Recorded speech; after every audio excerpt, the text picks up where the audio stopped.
Sponsored by One Winged Games. Download Dash or Die on iPhone free today. Hi and welcome to Gamers Treehouse. I wanted to change the direction which my videos have been going in lately. Figured I'll actually try it out to do podcasts. I think it's a lot better. It can be more of like a gamers radio sort of thing. So the idea is load up this YouTube clip, leave it running in the background while you continue doing whatever it is you're doing on your computer. Think of it as background music. Now today I wanted to talk about a game very close to my heart, Resident Evil, which came out way back on the first PlayStation.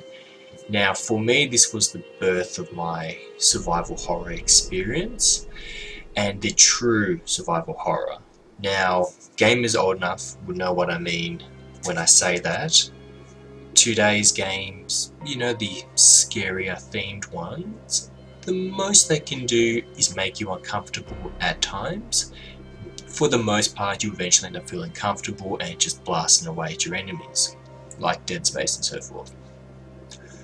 Now Resident Evil, from start to finish, you were uncomfortable. You were always uncomfortable. It did such a good job creating the atmosphere and experience. So that's what I want to talk about today. So what I'll do, I'm just going to let you guys in on my first experience with Resident Evil and how it changed my opinion on gaming. It just changed it completely. You understand when I get to the end of the story. So, so when I was young, about let's say about 11, 12, my friend he had the PlayStation. I was very excited. He had this new game to show me. So he put me up on the home phone. Back then we did all have mobiles. Anyway, and yeah, it's like, oh mate, come over. I've got this great game to show you. So I go over his house. He's all excited. He takes me, to the room where the PlayStation's at. He closes all the curtains, turns off the light. And he told me, he's like, this game is scary. He was so excited to show it to me. I thought he was just being ridiculous personally. I'm like, come on. Even though I was only 11, 12 years old, I had been gaming since the original Nintendo, went through the Sega, went through the Super Nintendo, even had a PlayStation of my own. No horror games on there. So when he told me that he would actually get scared, I found it hilarious. I'm thinking, a video game. He actually got scared from a video game. He actually confessed to having nightmares with it. So I thought, that is just ridiculous, as if a game can scare you. Anyway, I was curious, so we booted it up. Now, first thing I noticed was I was greeted with a full CGI screen. So it was a fully animated computer graphics. It just looked really good. I showed Leon. It was Resident Evil 2, by the way. That was the first game I started playing. That's a screenshot from it. Now basically it's a new cop. He's come into town. This city he's in, Raccoon City, it's not doing too well. There's obviously a zombie infestation going on. Now he meets up with Claire, which is another character. They get separated by an explosion. And during this whole thing I'm watching, I'm like, oh, this looks cool. Anyway, at least the CG was concerned. Once the CG was over, well, that's the thing, I wasn't actually aware it was over. I actually died the first time straight away, because when the CG ended, and I was meant to run and move with the player, I didn't realize it had finished. It wasn't that I stopped looking or anything, but this was my first experience to pre-rendered graphics. Now looking at this screenshot, yeah, by today's standards, it's not really that impressive, but you have to keep in mind, at the time this came out, for us, this was the equivalent of like photorealistic graphics. We had never played a game that looked so good. So I kept ignoring it, waiting for the CG to end. Turns out it was in-game graphics. And I was introduced to the violent side of the game straight away, because the zombies, they just piled up on me. They were chewing me up. There was blood everywhere. It was pretty gruesome. There was no tutorial, there was no press this button to run, press this button to shoot, nothing. So after dying a good 4, 5, 7 times, heaps, I eventually figured out how to run. You know, that was the main thing, and control the character.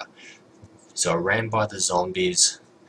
You know, I was terrified by this stage because I had clearly figured out it was very easy to die, and actually quite frustrated that, you know, there was no tutorial.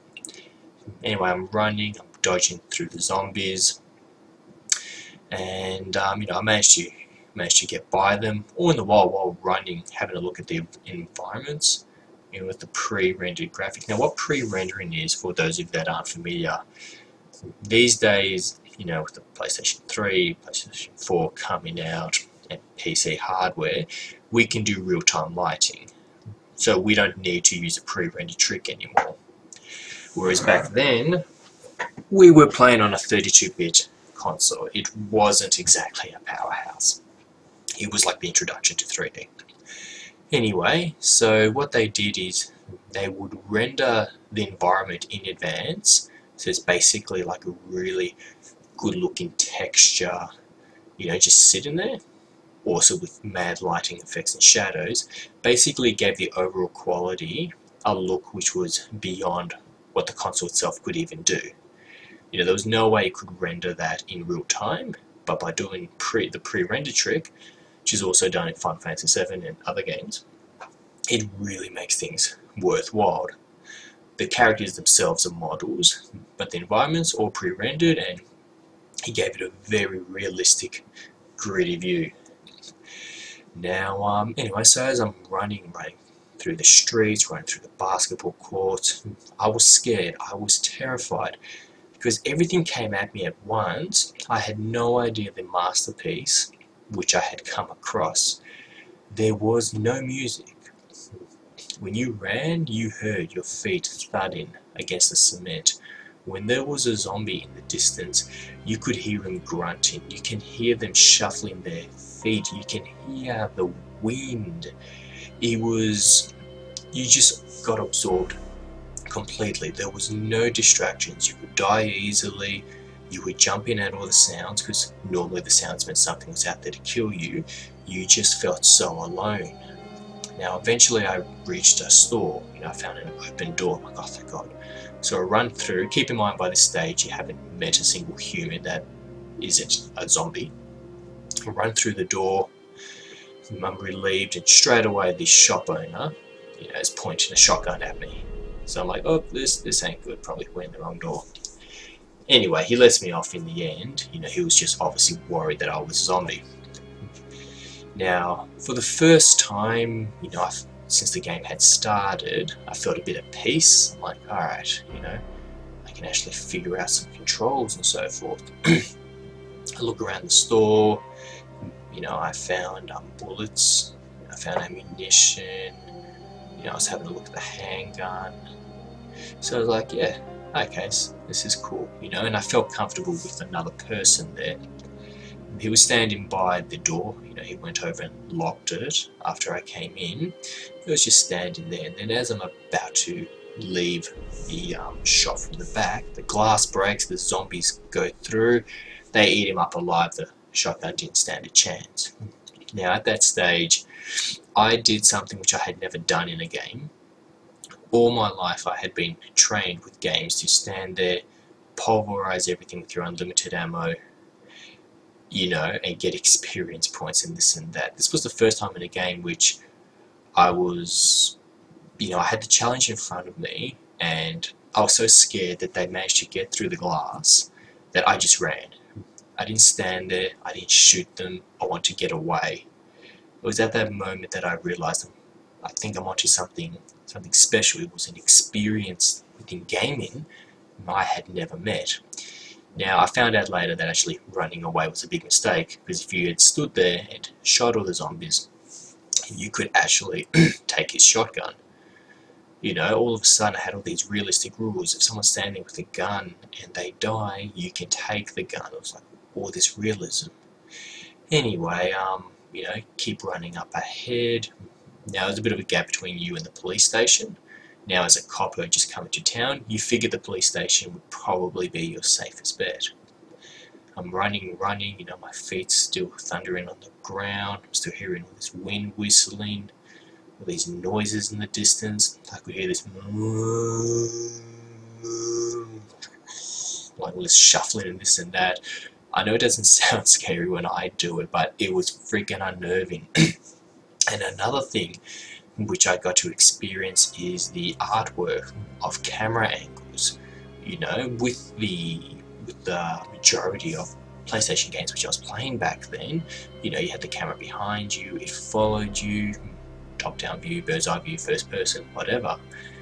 But Resident Evil, not only was it scary, it was extremely cinematic, because you could be running and the camera will be behind you, then all of a sudden what you can see is from a completely different angle, you know? So instead of you seeing the zombie approaching, you could walk around the corner, all of a sudden the camera changes, and you just have this big zombie in the screen in your face, walking towards your character. You know, so they would use this, think of a movie, you know, the way you can do all these artistic camera angles to really suck you in. That's how Resident Evil was, so you were scared around every corner you went. Now, you know, eventually I thought, stuff it, you know, I got the bullets, you know, it's time I take his head on. So, you know, I had the zombie really slowly coming up to me. I was a bit too confident. I let him come close. I thought, there's just one of you, I got a handgun, I'm gonna spam the X button, I'm gonna drop you dead. So point the gun, bang, bang, bang. That's how slow the shots were. I didn't expect it. Of course the zombie went in my face, started chewing me, and I managed to push him away and killed him. So then I realized I had an extra bit of stress, and that is the designer Shinji Mikami purposely designed it so that you would fire your rounds very slowly. This added a lot of tension and also made you continuously considering the distance between you and the zombie. You know, you'd always make sure there's a certain amount of distance, because if it was too close, chances are he was going to get you. Now, it didn't take me long to figure out either that the game wasn't exactly sparse on ammunition. You know, you couldn't kill every zombie you saw. I learnt that the hard way. It wasn't long before I was checking every single corner in the game, trying to find ammunition, and only using it if I had to. Because the truth was, I could only drop a few zombies, and then that was it, I'd run out. So, yeah, you know, so all of a sudden I had realistic, pretty graphics. I was terrified by even the sounds. I was just I dived so deep into the experience that I had completely forgotten that I was sitting with a friend. You know, and so there was my first experience with survival horror gaming. I was, you know, I got nightmares like my friend. I was terrified of it, but I could not stop playing because it was just so deep. It was like a horror movie. You know, you're watching it, you feel really uncomfortable, but you can't look away. You're like, I hope they make it, what's going to happen next? And that's how it was with Resident Evil. You kept forcing yourself, you know? So I kept playing it, you got better weapons, you know, you just had really outright cool bits. Like, if you got a shotgun, if you went up to a zombie and shot it in the waist, its legs would go flying. They'll only be the upper half and the torso, you know, the chest. And, you know, even though you've blown his legs right off, he will still crawl towards you, terrifying you. He'll start biting on your leg until you literally pop his head with your foot, you stomp it. You know, it was just fantastic. You could wait until they got close with the shotgun and blasted their head. Thing is, you felt really powerful with the shotgun, but there was even less ammo of that. Instead of using the ammunition for the shotgun until it ran out, and then switching to the handgun, I was using the handgun straight away because I was terrified. I was like, what if something even stronger than zombies come at me? You know? And later on you meet this monster, it's called a licker. It's this red thing, and it was called a licker because it had a really long tongue. They were really powerful, they came at you quite strongly, and they took 2 or 3 shotgun bullets to kill. If you were to try to take down that same monster with the handgun, chances are you will die.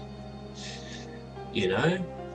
And yeah, just absolutely changed things for me. I became a huge fan of survival horror from that point onwards. It was just such a deep and mature experience. For me, this was what 3D gaming was about. It was like, oh wow, if this is 3D gaming, I'm in, you know, naturally coming off the 2D eras. I was obsessed with my Super Nintendo and Sega and all that. It's like, yep, this is definitely the direction we want to go. I got Resident Evil 3. There was another game which came out on the PlayStation called Silent Hill. You know, maybe cover that in another segment, but that was fantastic. That wasn't so much about zombies, that was more about building atmosphere, making you feel alone and all that. That game was pretty trippy, to be honest. And both of those franchises still exist today. You have Resident Evil 5, Resident Evil 6, which came out, which didn't do so well. You've had so many Silent Hills, you know. A few okay, others hit and miss. Both genres though, both franchises have missed the mark, because unfortunately when they do their marketing research they look at the horror category, which pretty much doesn't exist. It's like, oh, there's not many fans of this genre, and then they look at the action games and first-person shooters and they think this is where the money's at. So then they grab these fantastic franchises and ruin them, unfortunately. Resident Evil is no longer a horror game for starters, it's an action game. Resident Evil 4 departed from the original roots, but you could still get away with it, you know? It was still, it was a great game, you know? But by the time Resident Evil 5 came out, I mean seriously, Resident Evil in the sun, in the day, with a partner, that you weren't scared at all. You know, it was freaking daytime and you had a buddy there to help you shoot. Resident Evil was about being in the dark, being all alone, and ammunition scarce. Resident Evil 5, I could pop off any gun I wanted to without fear. It became an action game. Capcom, if you want an action game, just create one. Don't use a franchise like Resident Evil and destroy it. So hopefully one day, you know, we'll see a return of the old franchises, because seriously, it's not fair for the young gamers of today. Well, not young, they don't have to be young, but you know, if you weren't part of the PlayStation era, and you know, even an extent the PlayStation 2 era, you basically missed out on a whole genre. You know, kids who their first console was a PlayStation 3 or Xbox 360, they don't know what a horror game is. You can't explain what a horror game is. I laughed at my friend so much when he said, this game will scare you, and I'm like, games can't scare you, that's just ridiculous. You know, and the thing is, they push the graphics so well with their pre-rendering tricks back then on a 30-bit graphics console. Imagine how good they can do things today. You know, one, you wouldn't even need pre-rendered graphics, and if they did use pre-rendered graphics and the character models with the details they can put, that would literally look photorealistic and would be scary as hell. You know? So Capcom, you know, do a full HD remake, re-envision of Resident Evil 2. Don't do what you normally do, which is the HD upscale, which is the exact same game, but it has AA on it. It's like, no, redo the graphics from scratch, push the envelope. You know, you used to do that back in the day. You used to show us how far you could push a console. You know, it was so exciting. You should do that again. You know, it'd be great, and I'm sure a lot of Resident Evil fans listening to this would understand. You know, they would completely agree. And you know, on the GameCube, they made a remake of Resident Evil 1. Now, that game was just, seriously, that it was boss. The Resident Evil 1 remake on the GameCube, the graphics looked absolutely amazing. It looks good even today, you know, not compared to the best of games, but the graphics just looked fantastic, and it was able to scare you all over again. And they even introduced new mechanics, which was a lot of fun. Like, you know, when you killed a zombie, its body would stay there, and you had an option. You could put some oil on it, and then use a lighter to burn up the body, or you had to face the potential that later on, that zombie could randomly respawn into a more powerful red zombie and charge at you. It was stronger, faster, and you, of course, in Resident Evil style, you didn't have a lot of oil. You know, so you couldn't just burn everybody you came across. So you could be revisiting an area thinking, yep, I've cleared this, and then you just hear some really fast steps coming after you, thinking, oh no. And at the end of the hall, you see this red zombie just running towards you. You've never seen a zombie running, you're terrified. So you turn around, you run through the door. Now, you know, when you run through a door in Resident Evil, you know, it would load up the other area, the other room. Those doors would never open. It was your little safe thing. You knew at the very least that zombie was stuck on the other side. Not with the remake. The freaking zombie burst through the door, ate me. I was annoyed. You know, it was so evolving. I really hope one day that they bring back a real horror franchise. Now, it looks like we might be getting a bit of a glimpse of that, actually, or the real thing. Shinji Mikami, the game designer who designed Resident Evil 1, Resident Evil 2, 3, and even 4, he's making a game called The Evil Within. Now, it's his approach to bring back proper survival horror gaming. You know, he's said it himself. He's saying exactly what I'm saying now, what a lot of gamers have felt, that real horror gaming doesn't exist anymore, and it's a shame. And the graphics in that, the visuals, the gameplay video of it available, that looks great. And knowing that it's the original genius who did Resident Evil, knowing he's the one making the game decisions, that is awesome. You know, we can expect a lot of great things. Anyways, I'll end things here. So yeah, you know, let us know below in the comments. You know, be sure to like the video and subscribe. Basically, the deal is I just want to have gamers discussions. You know, what motivated me for this is, you know, and a lot of gamers can relate. You know, you're sitting down, you're talking with your friends, you're reliving these great gaming moments, or something current happens in the gaming industry. You love to talk about it, you love to geek it out, you love to nerd it out, call it whatever you want. This is the place where that can happen, you know? So subscribe to my channel. It's Gamers Treehouse. I'm going to try and have at least one video out a week, you know, and yeah, I think I'm going to try this podcast thing. I did a couple videos before this one, actual videos talking about E3, but I think it's better to have it as a bit of a background instead of you sitting there having to look at me talk or me playing some game trailers or pictures. You've just left this in the background. You know, you can be surfing the web, you can be on Facebook, you can be doing whatever you want. You can still hear me in the background. So yeah, thanks for listening in, and if you have any suggestions, of course, in other topics I can cover. I'm a gamer of many years. I love this stuff. This is what I live and breathe. Let me know, and we'll talk about that. Until next time, stop listening to me and go play a game already.